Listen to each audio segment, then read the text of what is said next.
Welcome back to 7th Grade Mustache. On today's episode, we'll be speaking about MAGONIA from November 1876 to May 1897. Mysterious large airships powered by propellers and decorated with electric lights were reported flying in California, Texas, Nebraska, and the Great Lakes states of the U.S. So, in an incident that started in 1896 on the West Coast and appearing in the evening or at night, starting in California over Sacramento, then appearing again in March of 1897 over Kansas City, and then again on March 20th over Omaha, Nebraska. Then, the same year, maybe about 2 weeks later, on April the 2nd over Kalamazoo, Michigan. And then again on April the 6th, it appeared once more over Omaha and was witnessed by hundreds of people. In April of 1897, weeks later, for more than 30 minutes, a huge airship was witnessed by jurors, judges, and lawyers who gathered outside the courthouse in Harrison, Nebraska. It had a bright white light and colored lights around it. It was oval-shaped with a box-like structure hanging from it and a propeller at the stern. To this day, though well documented, there have been no explanations for the sights observed. Then, again over Omaha on April the 9th. The same night over Chicago, April 9th, on Oakley Avenue. People reported red lights in the sky, and then a manifestation of the airship in areas such as Chicago, then in Evanston, and then Madison, Wisconsin. So when I hear this, I'm thinking, okay, there's some type of portal that's opening where this alternate steampunk reality is sending all these ships through to check out this reality, or they're coming through by accident by these rifts that are opening. So that's one possibility.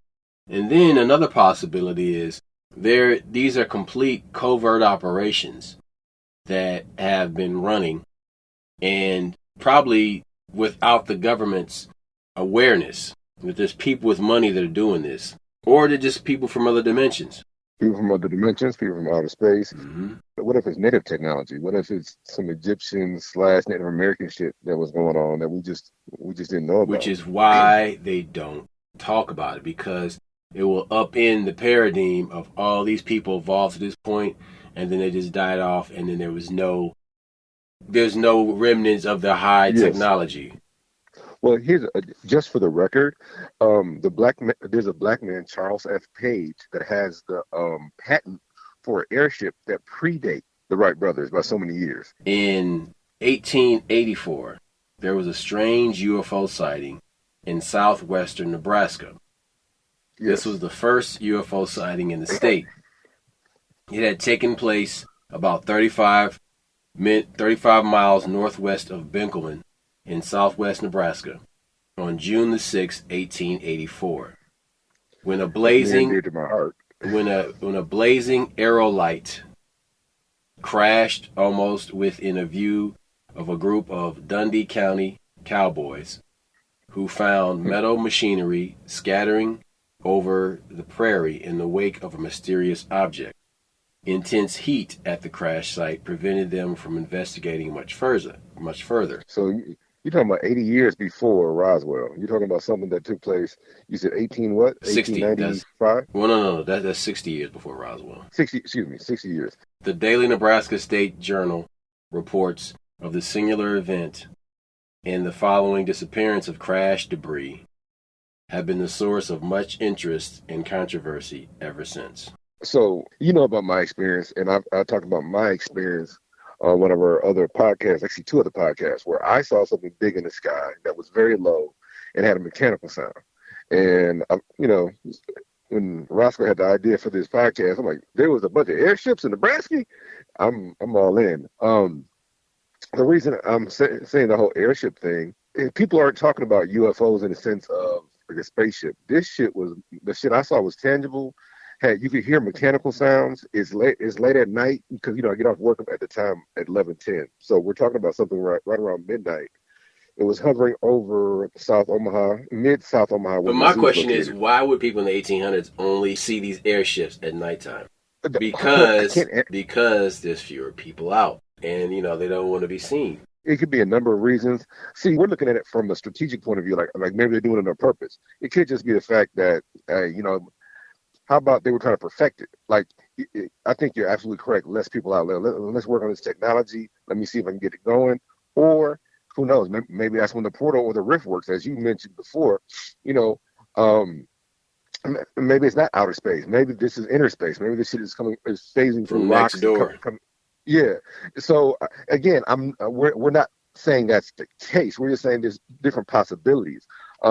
Based on what I've seen, and the most recent UFO I've seen, where I contacted you and I showed you a video, and we both said, look, either that thing fell down from the sky and stopped immediately and went left or right, or that thing proceeded through the ground, because that thing was going so fast down. The idea of it stopping was difficult to even conceive. Excuse me. So, but the reason back to these airships is because, like I said, what I saw was large size, maybe a football field, maybe two football fields. It wasn't too far off the ground. I got a decent look at it, but you can hear mechanical sound. So when somebody says airship, you're not thinking of like a regular flying saucer, something smooth or whatever. No, you're thinking of something much more, like you said, steampunk, something much more where I'm seeing different angles on this thing. I couldn't get a clear look because when it was dark, too, I was scared shitless. So when you say there's a history of airships, especially when you say these cowboys could see the wreckage and there were metal parts, I'm telling you that sounds very similar to what I saw. And I don't know where it went. I know I drove past it. I was scared to death. I got a few looks at it, but then I came back around 1 o'clock because my curiosity just got me. The other thing was there was nobody else out on the road. I'm in the city, but there was nobody else out on the road the first time. It's near the interstate. Usually you see I saw no cars. I was the only one out. Again, are we talking about some trans-dimensional shit? I don't know. But I know when I came back, I saw people at McDonald's. I saw people on the interstate. So, did time stand still? I don't profess to know, but I just know that what I saw seemed much more as Roscoe said, like a steampunk kind of the technology was real, but it wasn't something that you couldn't conceive. You did, like, sometimes when they talk about UFO stuff, or whether it's the government, or you're like, man, you got to think about some kind of flex capacitor shit. Like, yeah, no, this was much more tangible, but it was definitely flying. I didn't hear jet engines, but I heard mechanical, like gears, moving and hitting each other and that kind of thing. Excuse me. So this airship thing, like I said, I think I might have seen what that was. Now, the only other person that I know personally that's seen something similar, it wasn't that, but I knew a guy that used to live in the bluffs of Iowa. He lived like, you got Council Bluffs, the city, but you actually have the bluffs. He lived near the bluffs, and he said, "Hey, there's space stations, or there's some large things that you would see." He said they're in our space, but these ain't airplanes. And he would describe them like it's like a space station or something that was like the size of 3 or 4 airplanes, but you could see this thing in near Earth orbit, and you would see him at night. And he said, "Yeah, I got a couple of records. I got a couple of pictures of him." And he retired from my job. I just haven't seen him since. But there is something in this area that is not every night, but if you look up at the sky, you might see something that you just didn't expect. And that's why I said, when you said there's a history of airships in my state, I'm curious. And then you even talked about California. You talked about this thing moving. It might not have been the same vehicle, so let me digress by saying that. But you're saying that these sightings move from west to east, south, then Midwest kind of thing. I don't know what that is. That's curious. But again, we're talking 100 years ago. We're not talking about something in the 50s and 60s. We're not talking about that whatever happened with Aleister Crowley and the motherfuckers in the desert. Excuse me. We're talking about something that is more I don't know what to call it, but much more ancient and much more interesting. Phantom airships were seen also over Britain in 1909 and 1913. But the most astonishing part of this story is that a patent of an airship was held by a black man that was born into slavery, who taught himself to read and write. That man is Charles Frederick Page, a Pineville, Louisiana man that patented his plan for the first airplane. Charles Frederick Page got the patent for his airship in 1906 before the Wright brothers. He built a working prototype. He tested it and then shipped it by way of train to St. Louis. He planned to enter his ship into the 1904 Louisiana Purchase Exposition in St. Louis for a $100,000 prize. After spending what was probably his life savings to put his working prototype together and then pay to ship it off to the St. Louis World Fair, it never arrived. And naturally, that was a huge disappointment to him. It sounds as if his competitors caught wind of Charles Page's prototype and destroyed it en route to the 1904 Louisiana Purchase Exposition in St. Louis. A living family member says he had to care for his family. He just never saw an opportunity to gather that amount of money again and deny his family of a decent living, so he never pursued it anymore. Yeah, there's a plaque on that land. He bought land. I don't know. I think it's Louisiana or Alabama. It's Louisiana. It's Pineville, Louisiana. Yeah, and his family to this day still owns that land. That land is still in his family. So obviously he was an impressive man, getting out of slavery. He built a cemetery. Look, the dude's gangster. That's all I can tell you. He was also a farmer. You get the patent in 1906. How far before that do you think he was working on that? Yeah, I'm just saying. That's right. Then let's track that, because in 1904 he had already built it. Yeah. It was already built in 1904. So then the idea or working on it goes back at least 10 years? Because you got to understand, there was no Home Depot back then. So no. If you were going to make something like that, dude, then you need steel and you need other wooden parts. That means you need to talk to a blacksmith that's going to build so he basically went to a blacksmith and was like, hey man, listen, this is the plan that I have. I need you to build 12 of these bars. Yeah, I need these parts. Now, he's not going to, maybe he did or did not tell the guy what it was for, but he was like, listen, this is like the beginning of Batman Begins, where they're ordering all these separate pieces to make the costume, but they never order everything from one place. Or he fabricated themselves. This guy's clearly a genius. But even if he did, even if another person did, it doesn't make a difference, because you still have to make those parts. And that's going to take you a year, 2 years to get all the parts to build everything. So now we're talking 1902, 1900, 1898. You know what I mean? This guy was working on this probably 10 years before. So that's 1894. How about this? Let's think. Maybe he had 3 or 4 prototypes. Maybe he had a couple fail. Oh, of course he did. Of course he did. Yeah. So that means he had to build these parts. I mean, he had to get these parts for the other things. So then we'll say a solid 10 years. So 1894. And this guy is just struggling to make this thing. Maybe even in the 1880s. Let's say for the sake of argument, hey, maybe that crash in Nebraska was one of his prototypes. Because we'll look at our friend Nikola Tesla. Many people say that that disaster in Russia, the Tungusian disaster, where it looks like a nuclear bomb went off. Many people say that was Nikola Tesla using his death ray, and it didn't hit the North Pole like he expected. For somebody to design a airship, because they say airship, for someone to design and prototype, make an airship, test it, maybe. But you have to understand, though, the word airplane had not entered the lexicon yet. Oh, I get that, but I'm just going. I just heard him say the airship on the patent. It says airship, and when you hear the history of a man who tried to send it to the Louisiana Purchase Exposition, I want to say exposition in St. Louis, the World's Fair, basically. In St. Louis. Yeah. So clearly, this man was on his way. Check this out. So recently, you shared a book with me about the Mississippi World's Fair that was held in Omaha, Nebraska in 1898. Now, in this book, there's these great photographs of these stone structures that were not put up overnight. It wasn't even put up in a year. Like, when you look at the photographs, you understand that, okay, this is why people talk about mud flood, or people have conspiracy theories about why this stuff is suppressed.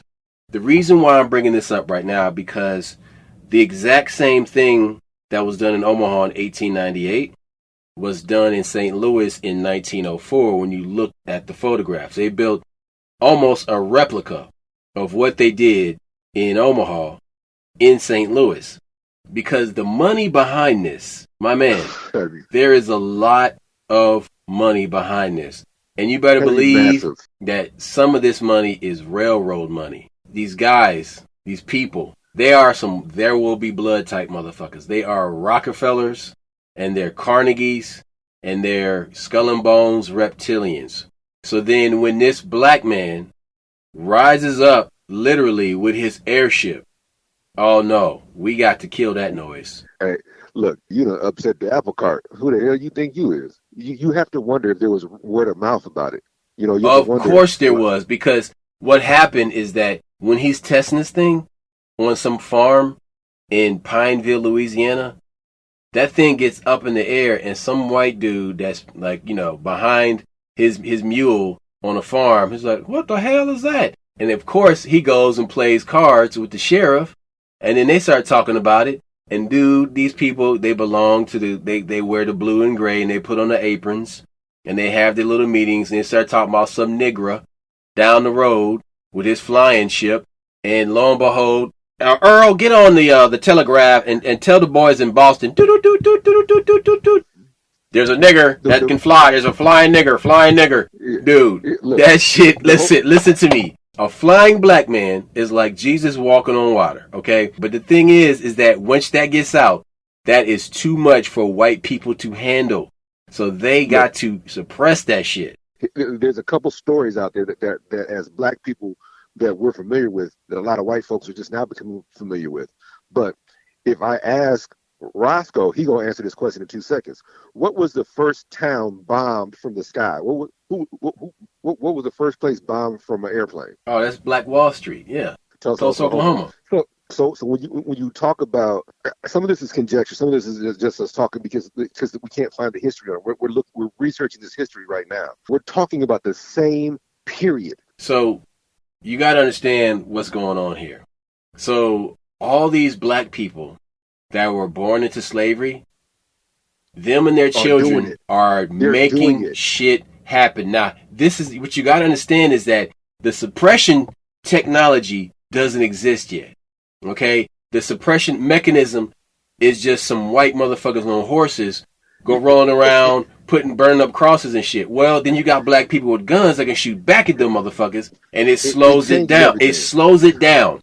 So then, hold on, wait. Let me finish my point. So then what you have is that it's slowing down the oppression, and then when you slow down that oppression, you get this explosion of black excellence. And this explosion of black excellence all over the country was really pissing ignorant white people off. And powerful white people off. Yep. So then what you got to understand is that also around this time, there were black towns. We had an entire episode about that. Look it up. It's called Black Towns. So then you have black towns that are destroyed, but then we come back stronger and we build places like Tulsa. And then Tulsa gets destroyed. But meanwhile, you have black inventors that are creating all types of world-changing things like refrigeration. Coming out of slavery, coming out the worst possible conditions. Turning out inventions that changed the world, like the traffic light. All these different things that we use to this day that black people created. And here you have a black man. Here you have a black man that created a flying vessel before the Wright brothers could get theirs out. Look, like I said, some of this is our conjecture, some of this is our talking, but you got to understand that this is based on real history. And when you talk about the Tulsa, there was like 5 or 6 Tulsa. There were five or But six when you Black talk Wall about Streets. You got racism, this what we're talking about now is real racism because that's true yeah. suppression. Well, the other thing that we try to explain on this podcast because people get shit confused. You got prejudice. You got bigotry.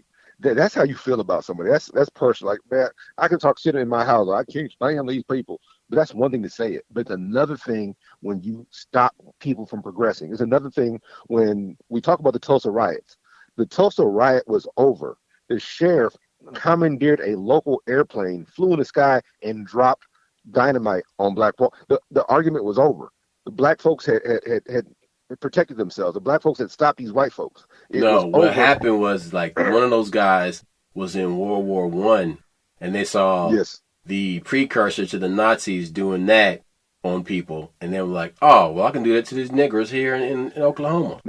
They jumped their ass in a plane. This is the sheriff. They And stole a dropped plane. yes.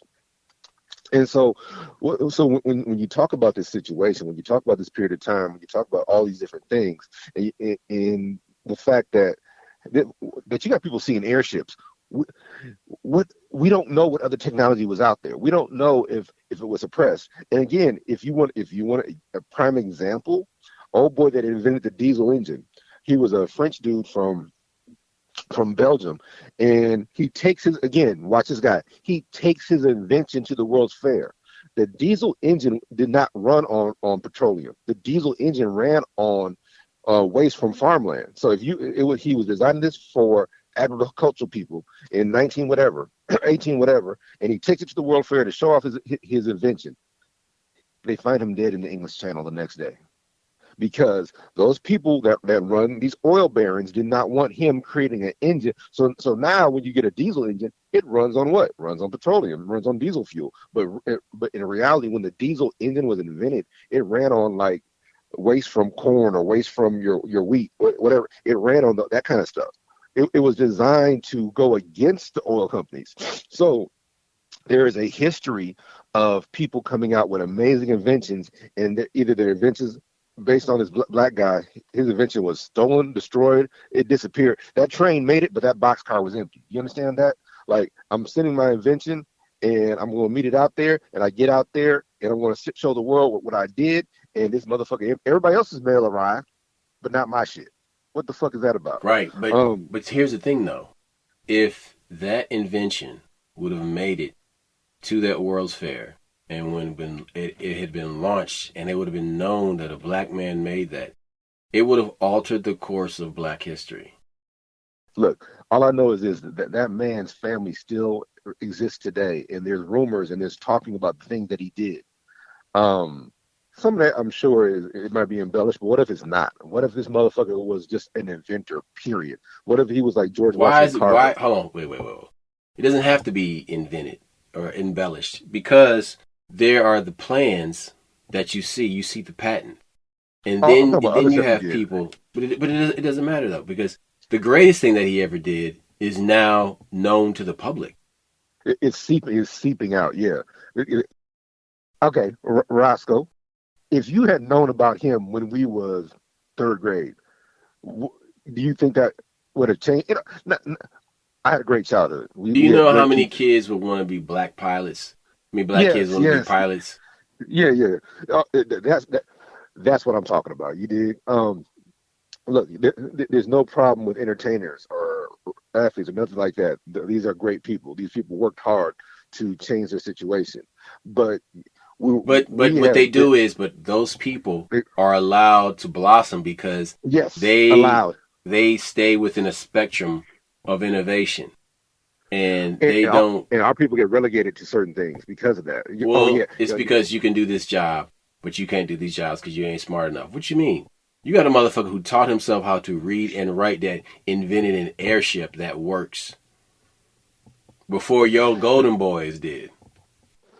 Look, the whole thing is, the reason we brought up that Mississippi exposition is because one of the theories that's out there right now is that the World's Fair was held in America so many different times because it was actually a cover to destroy these ancient Native American buildings.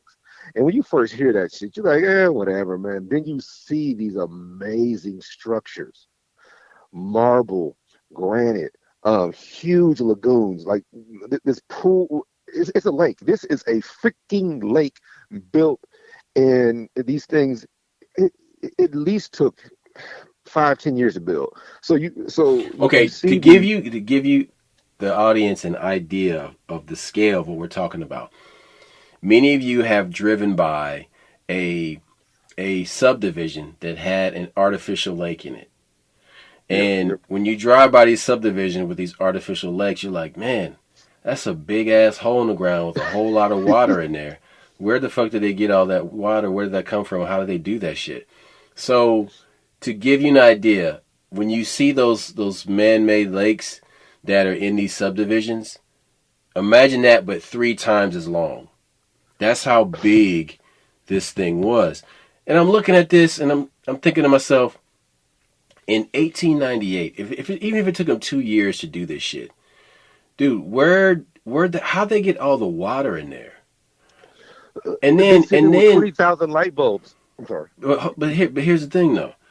Then you have all this stone, and it is a Yeah, lot of fucking stone, man. So then you have to transport it, which is going to take you, we'll just say transporting all the stone that you see in those buildings took like a year and a half to 2 years.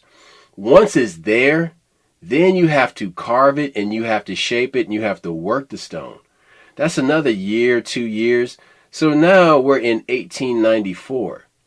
you're bringing it in on rail cars, possibly. You're bringing it in, just crazy, just transporting it. Good Lord. Look, Hey, but see, one thing that people don't talk about is how one of the French kings came to America, and I think it was Louis the 13th. Yeah, I uh-huh. think Louis the 13th came to America, and he brought a whole lot of stuff over on ships and then to rail cars. And it's did you ever have you heard this story before? No, I'm listening. I'm listening. Come on. So when this king of France he came to America, I think it was in the 1700s. One of the shows that I always bring up whenever we talk about the technology of the past and how primitive they were supposed to be, look at this whole thing that Curse of Oak Island. These motherfuckers got modern equipment and can't figure this damn thing out. There's booby traps. There's these things underwater. There's all these vents. So clearly, the technology back in the 1700s, 1800s, 1600s, whatever it was, ain't what you thought. And you can talk about all the hidden knowledge you want, but it's clear that our people was much more advanced back then than we know about. And one of the things, like, again, I reference is when they said Harriet Tubman was a conductor on Underground Railroad. There are old black folks that say that Underground Railroad was a real railroad. So I think our people were doing way more than we realized, or they inherited way more than we realized. Like I said, the big thing right now is that when they're talking about in the past that these world fairs were just a cover up for a lot of this Native American buildings that were here already. And the other thing that kind of puts that when you look at these stuff is a lot of columns. Who used a bunch of columns in the past? The Egyptians. So who's to say, like I said, these people didn't have contact with the Egyptians? You keep hearing about Egyptian artifacts and hieroglyphics in the Grand Canyon. You hear about they're finding a bunch of hieroglyphics in Australia, and that whole thing was when they found these hieroglyphics. These people like, oh, these aren't hieroglyphics. We don't get what they are. Then some old dude from the University of Chicago, excuse me, he looks at it like, nah, man, that's pre whatever dynasty. That's a much older hieroglyphic. So if that's the case, then that means that these people were there eons before we know about. So there's definitely a untold history, and that there's a huge cover up. The other thing that they always talk about with these cover ups are a lot of these cities have huge fires. Like Chicago had a huge fire. What's another one? Philadelphia, or the huge fire in Chicago.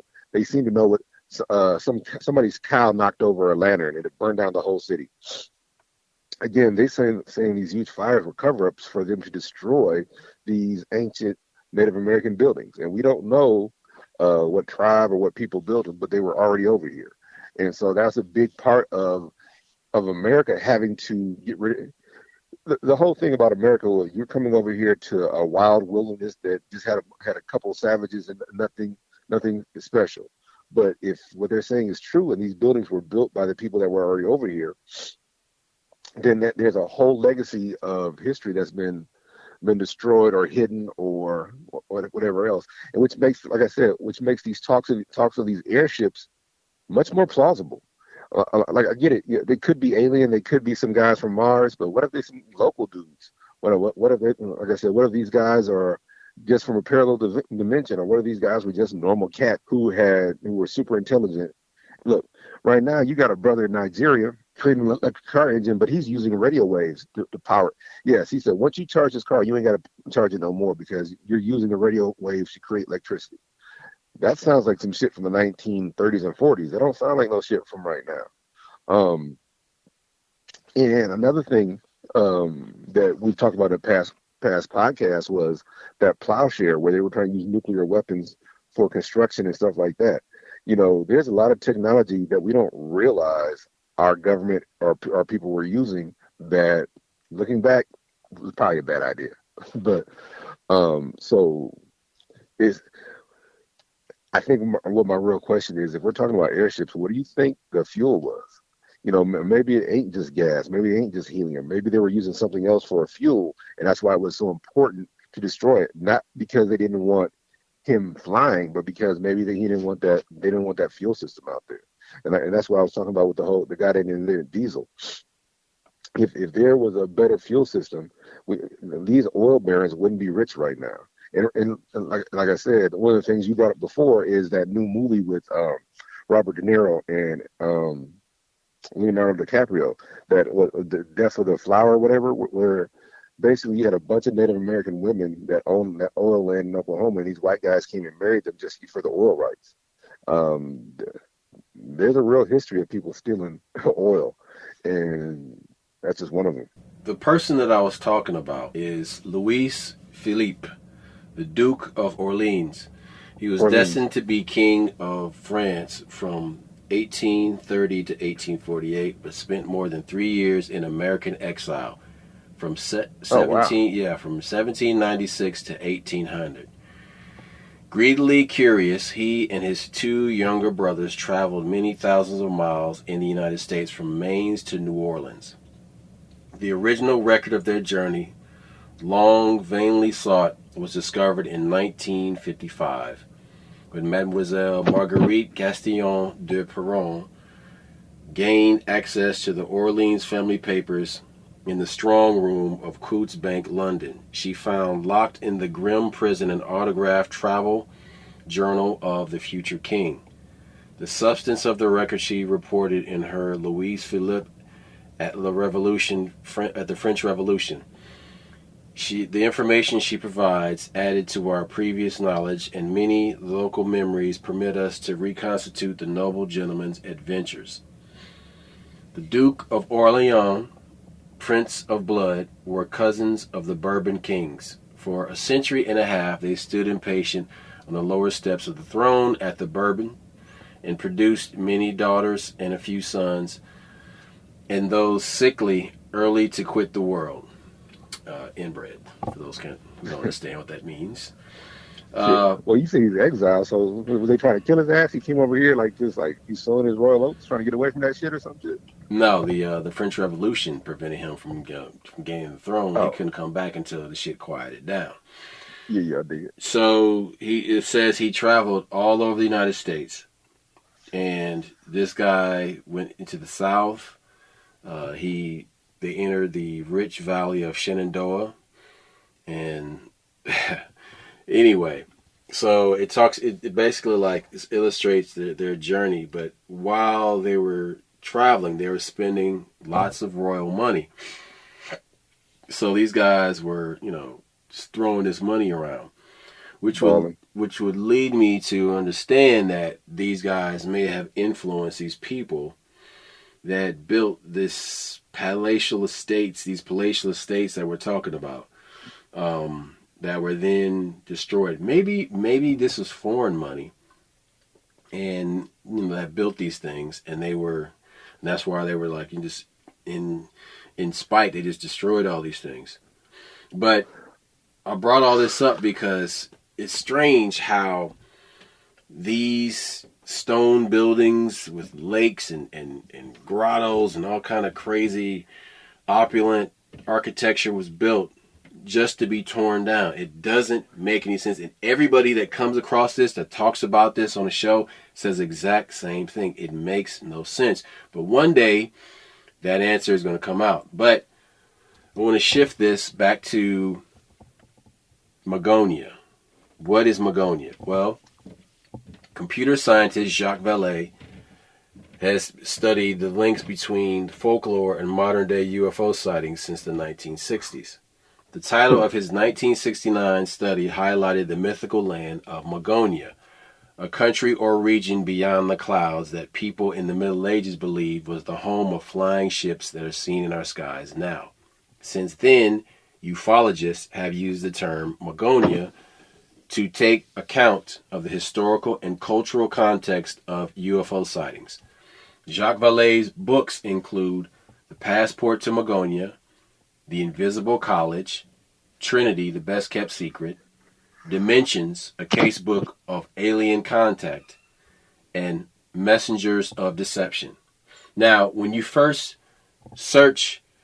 for usage of the name Magonia, you find the following: a cloud realm from which felonious aerial sailors were said to come in flying ships, according to an ancient treatise against weather magic by a Carolingian bishop. Weather magic by a Listen, who were the Carolingians? Well, they removed the Merovingians from power. Merovingians. The Carolingian dynasty was a Frankish noble family after Charles Martel and his son Charlemagne. The Carolingian dynasty reached its peak in the year 800 with the crowning of Charlemagne as the first emperor of the Romans in the West in over 3 centuries. Now, the Merovingians, check it out. The Merovingians claim their descent from the Sicambri, who believe they are originally a Scythian or Sumerian tribe. The Scythian or Sumerian, not Sumerian like as in Sumer, but Cimmerin, or Cimmerian. We'll say Cimmerian. But the Scythian were descendants of Anunnaki. Stay with me on this. Now, the Scythian that the Merovingians evolved from were inhabiting the river Danube they changed their name to the Franks in 11 BC under the leadership of a chieftain named Francus. The Merovingians' interest in the world beyond their borders is evidenced by the survival of their famous world map. They helped to shape the European space. Popular depictions have the Merovingians as descendants of Jesus Christ. Now, you're wondering, well, how are they descendants of Jesus Christ if Jesus Christ died on the cross and he didn't have any kids? Well, there's 2 different ways that story can go. Some people say that he did survive the crucifixion and he had children and moved to Europe. There's other people that say, well, Jesus also had brothers and sisters, half brothers and sisters. Now, if you didn't know this part, I'll go ahead and tell you. If you want to hear it, here it go. Jesus had 6 brothers and sisters. James, that everybody knows about, Joseph, Simon, Judas, and 2 unnamed sisters. That they were all. Now, see, what they're saying is they're either half brothers and sisters or they were cousins. But these were the children of Joseph, right? So Joseph and Mary. Mary had other kids. Jesus was the older brother. exactly. No, the younger brother. No, he's the older brother. But he was supposed to be the oldest. Well, No, but the thing is, Jesus was the youngest. I thought he was the oldest. But they say Mary had kids after Jesus. James came after Jesus. He's his younger brother. I thought that's his older brother. Younger brother. Yeah. Remember that was her first child, and so James is younger than him, and that's the whole big deal about But that. old dude had more kids though. Joseph had he was out there skeeting and running, but check it out. So these people that they're talking about, these half brothers and sisters of Jesus, eventually got to Europe, and then they had offspring that became the Merovingians, who believe, oh well, because my half brother down the line twice removed is Jesus, I have a right to be the king. This is how these motherfuckers would take land, and they would try and validate the shit that they were doing. And that's what they talk about, the Holy Grail. Holy blood, Holy Grail. The Holy Grail wasn't a physical cup. The Holy Grail was a bloodline. It's a book. The Holy blood, Holy Grail is a book. Yeah, and that's what they're talking about, is the bloodline of Christ. And whether he had children after the crucifixion, because some people say that he had children after crucifixion with Mary Magdalene or whatever. And then there are people that say that his siblings had children.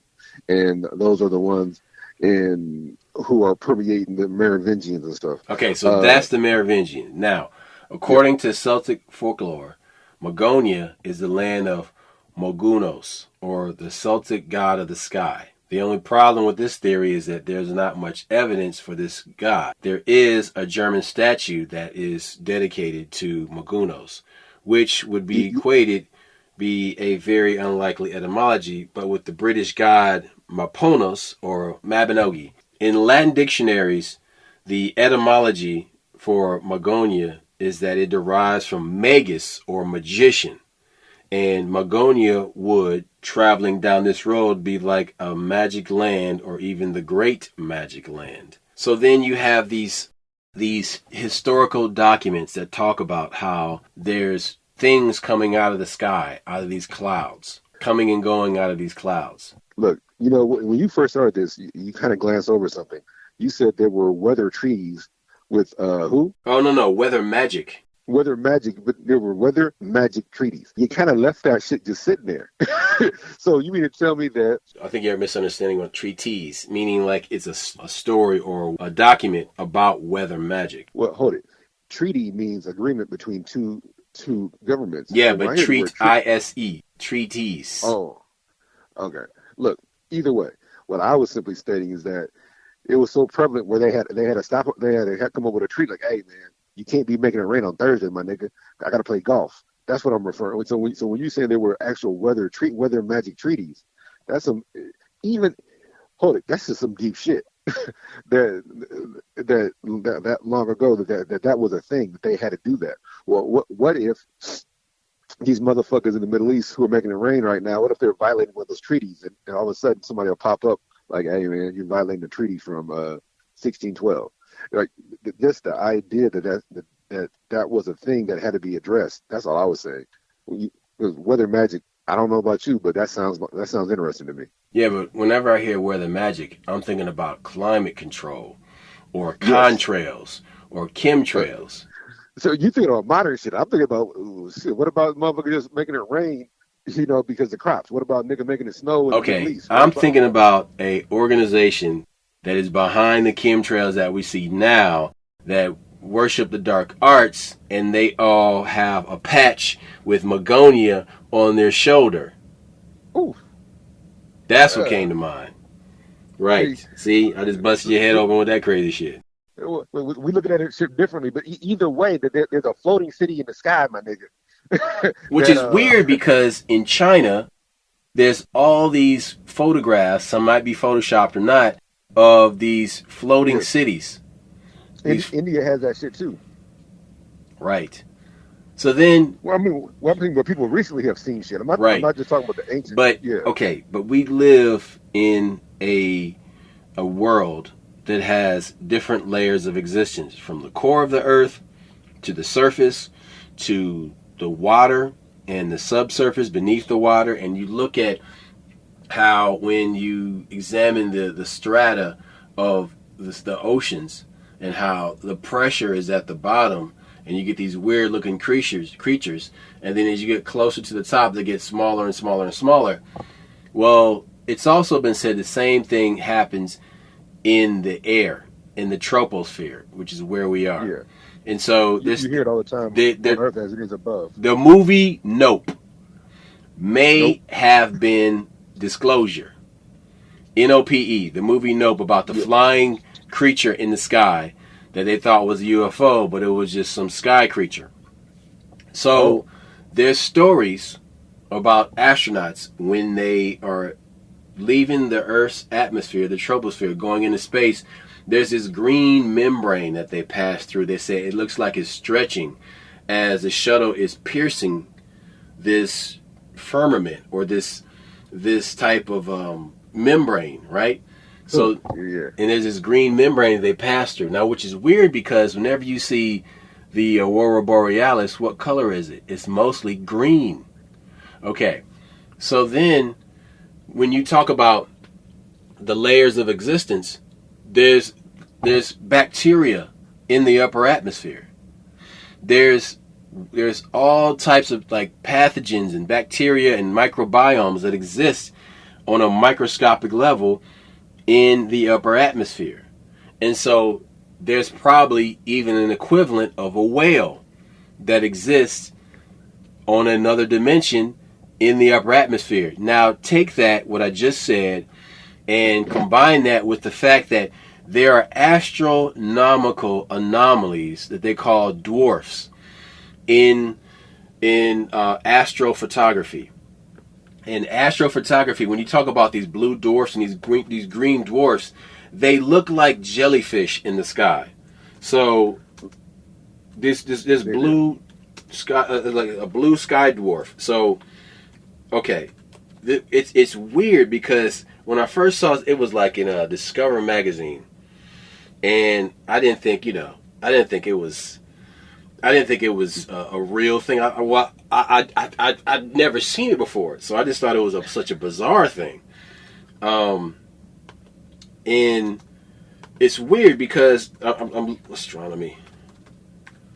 So anyway, let me see. Okay. Look, the big thing right now, like in return, like with the Star Wars or the Purgle, so they have these giant space whales that travel at light speed and move around and do all this crazy shit. And so, like in your mind, have you ever thought about it? Are there animals in space? You know, not space. Let's stay on Earth for a second, because in the upper atmosphere is what I'm talking about. Yeah, I know what you mean, but I'm just simply stating that life finds a way. You know what I'm saying? So you mean to tell me there's nothing up there that you ain't running into somebody just because they don't exist in the realm that we see or the visual spectrum that we're familiar with doesn't mean there ain't nothing out there, bro. Right. But when I'm talking about these blue dwarfs, like I'm looking for a photo of it right now, man. It's some mind-blowing shit, dude. Look, how many times have they told us like jellyfish or octopus ain't native to this planet? And you're like, where are you going with this, white man? But then you realize that there might be a possibility one of these niggas might have hitched a ride on an asteroid and came from there or some shit. That's what I'm looking for right now, though.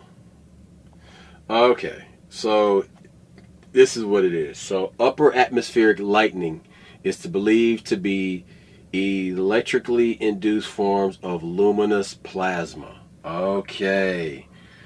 Now, these creatures, these things that I'm talking about, they are fascinating when you see them. It's called a red sprite, and they've seen them from the International Space Station. And sprites are large-scale electrical discharges which occur high above a thunderstorm in a cloud, and giving rise to quite varied range of visual shapes. They are triggered by the discharges of positive lightning between the thunder cloud and the ground.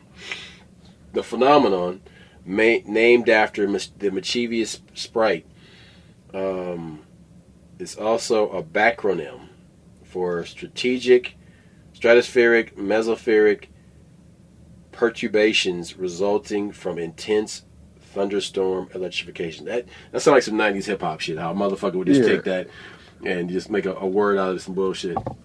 That's some bullshit. Yeah. But they are normally colored reddish orange or greenish blue with hanging tendrils below and arcing branches above. Okay. You gotta look this shit up, man, because when you see these things that I'm talking about, they look like alien creatures, or they're entities, or even fallen angels. These things, you know, when people talk about seeing like, when people talk about seeing, whatchamacallit, like an angel in its true form is like, looks nothing like what you expect, or looks like an alien. Where there's photographs of these sprites above Rome, and I see 1, 2, 3, 4, 5, 6, 7 of them over the city of Rome, and they're dangling in the sky above Rome, and they're red. And I'm like, well, what's that about? Because are they over the Vatican? What's going on there? Like, what is really happening? Oh, and also understand that the Vatican was formed by the people who are essentially the Merovingians, who claim to be the descendants of Christ. But that's a little sidebar. But look, then there's jets. Jets are considered to be a type of upper atmospheric lighting. Dude. Yeah, and they are components of tropospheric lightning in a type of cloud. Dude, this could be creatures that live in the sky or something that's in the sky, entities, and they're just called, well, they're just a jet, and that's a sprite, and blah, blah, blah, blah, blah. But how many times have they dismissed UFOs and called them hot air balloons? Or, you know, yeah.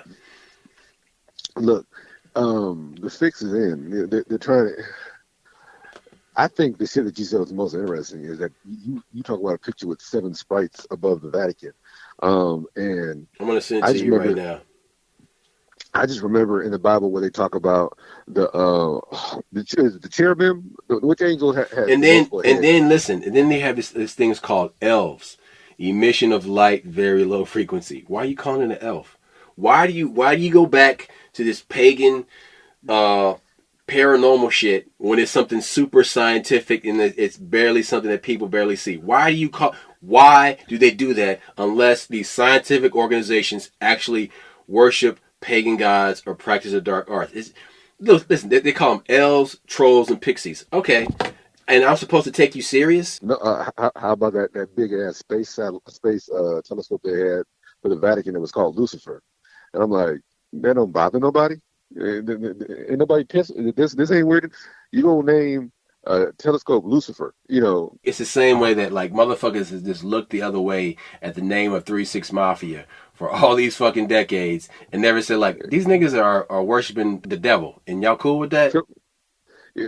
But the thing, okay, if you were from Memphis, they always called themselves 666 Mafia. It doesn't matter. It doesn't matter. It's what you're modeling that name or the group off of. I get that. Juicy J's dad is a minister. They knew exactly what they were doing when they did that shit. But like I said, you know, like when you were talking. But my point is, I use that as an analogy. It's the same way that people just give it a pass. They give that shit a pass, like they're giving this shit a pass right here, talking about elves and sprites and all these mythological creatures. I think the problem is that the whole mythological shit is something that is dismissive. That is a way to dismiss shit by giving it a name of something that may not ever existed.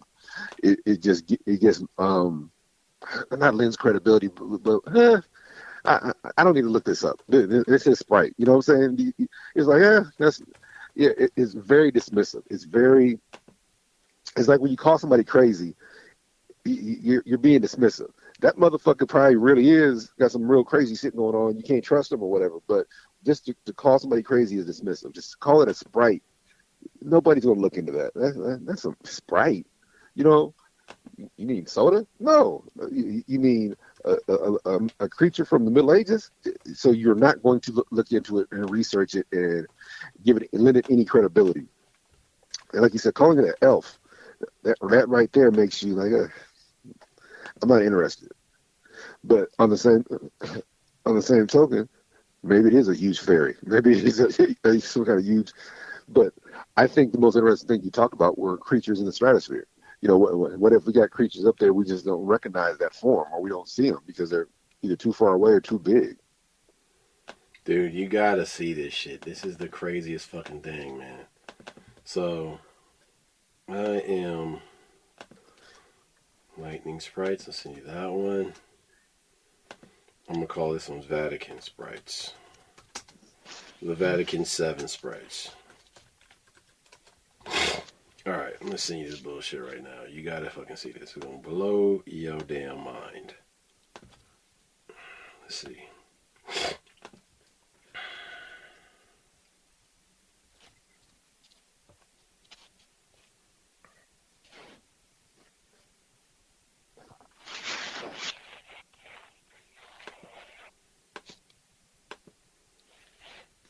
Alright. So.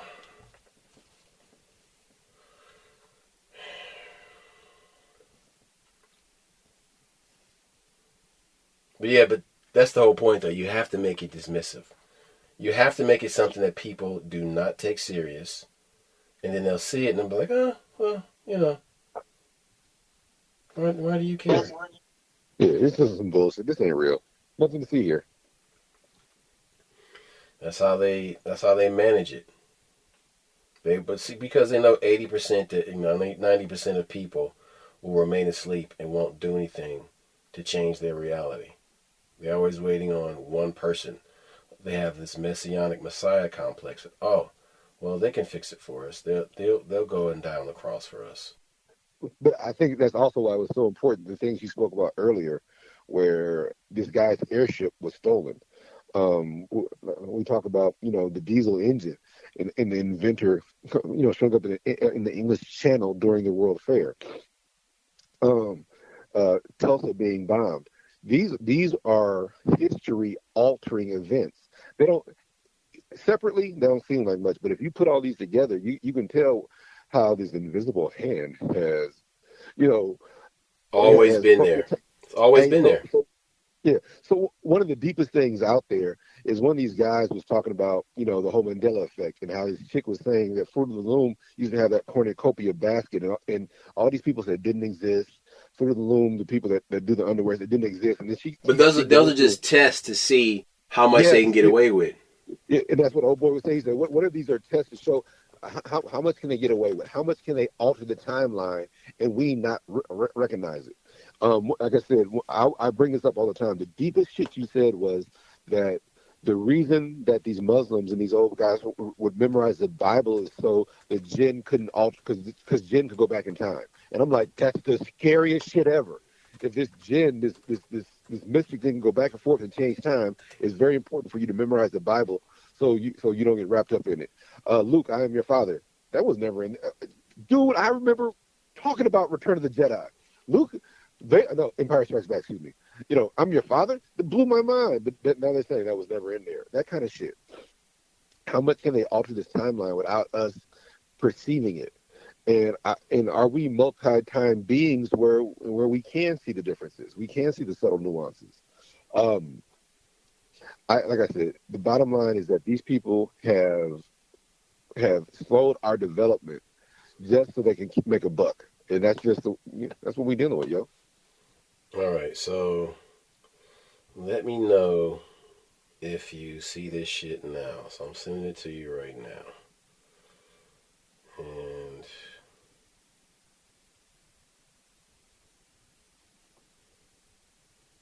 yep.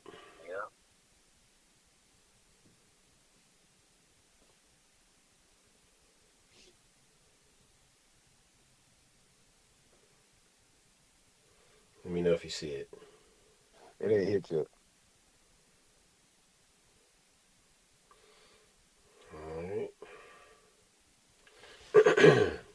Crap, it probably won't go through because I'm on the phone and No, everything else. it'll come through.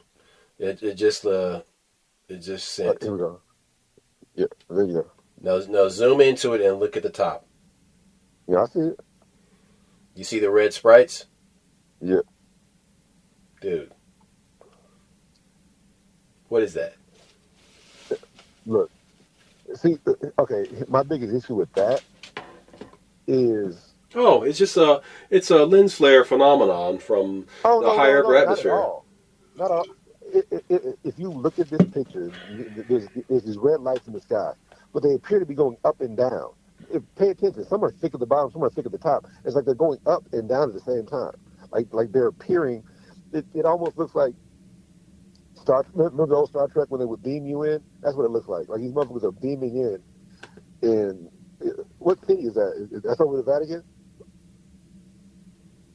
And look at that light in the background. Looks like they're launching something in the background on this motherfucker. What about that shit? Yep, exactly. That's some crazy. Look, like I said, to call them sprites would make the average person dismiss the legitimacy of whatever this I'm seeing. And also, back in the day, we grew up on old photography. This is not like a photo anomaly. You know what I'm saying? This is not a mistake on a picture because you could always tell that. We grew up with real pictures, and you could tell like, oh man, this shit was overexposed, or that's not what I'm looking at, bro. Mm-hmm. Exactly. But there, I showed you that photograph to present the concept of life in the upper atmosphere and how Magonia is something that exists in the upper atmosphere that is a portal into other dimensions or parallel realities. And maybe even some of these airships that we've been talking about have been coming through these portals into this world and out of this world. And how there's always people talking about these portals, like David Paulides, how Missing 411 talks about how there's portals in national parks and people go missing in and out of these portals. Yeah. Those portals are not restricted to the surface. Those portals are all over the planet. Airplanes fly in and out of those portals, just like the Bermuda Triangle, and how the Bermuda Triangle shows these airplanes going in and out. Passing through time. Exactly. So yeah, man, that is some weird stuff, dude. Like I said, our timeline has been altered by these evil motherfuckers, and there's so many what ifs, and so much of it is based on money. Was it really worth it? We would be so much further along, I think. Mm-hmm. Not just technology wise, but as people, if everybody was given the proper, if everybody was accounted for in the timeline like they're supposed to be. I get it. Slavery happened to the extent don't know. I think it's just crazy. These massive buildings that existed, like you said. Why would you build something this majestic just to tear it down? That don't jive. And the fact that they all look very similar. These huge palatial. It looks like some shit you would see in Egypt. Some shit you would see in The Taj Mahal. Rome. Oh, man, beautiful. And the Taj Mahal took hundreds of years to make or some crazy shit like that. So it's really difficult for me to think that these motherfuckers threw this shit together in a couple years just for the World's Fair, just for this exposition, the Mississippi Exposition. So the other thing that is, if you think about, so they hit Omaha, they hit St. Louis, they're hitting the Mississippi and the Missouri River. I wonder whether any other Airship. palaces that were built on these rivers, built right off Hold these on a rivers. second. Why are we not putting them together? Airships and these civilizations, or Yes. the money behind these expositions.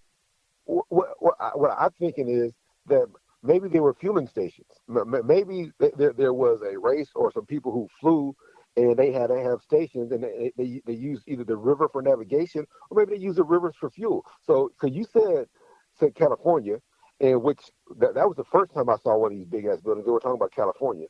So, what if these were just fucking fueling stations, and these motherfuckers had a fuel up, and flew, and this also goes back to what I was saying about they never talked about his fuel source for his airship. Like I said, what if it wasn't about the airship itself? What if it was about the fuel source?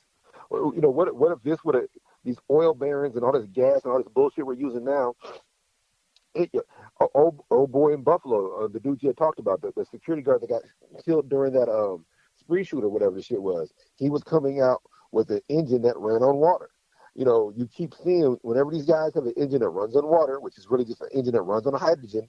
They have a thing that separates the hydrogen from the oxygen, and the hydrogen is the fuel. They always end up dead.